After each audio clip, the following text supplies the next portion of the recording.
Si Manuel Vázquez Montalbán deia que el Barça és l'exèrcit desarmat de Catalunya, els castells són els poetes sense versos de Catalunya, perquè la cultura dels castells comparteix els valors del país que a la majoria de catalans ens agradaria ser. Els castells es defineixen per un esperit d'esforç i superació, sí, però germanat amb un esperit lúdic, festiu i popular. Les colles són organismes vius i complexos, formades per gent amb funcions diverses. Cada membre de la colla és igual d'important, des de l'enxaneta, la pinya, el cap de colla o els encarregats de vetllar per la salut, la seguretat i el benestar de tots ells.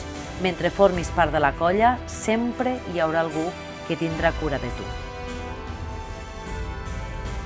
Però la pugna entre colles és també una part essencial de la nostra identitat, perquè aquesta rivalitat sana serveix per engrandir el món del qual en formem part i ens empenya a superar-nos a cada diada.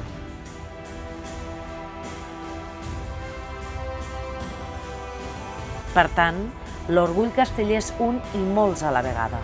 L'orgull de colla, l'orgull de formar part dels castells, però també l'orgull de país. Per això hi ha tants catalans i catalanes que senten orgull dels castells, tot i no ser-ne seguidors habituals. Perquè som identitat.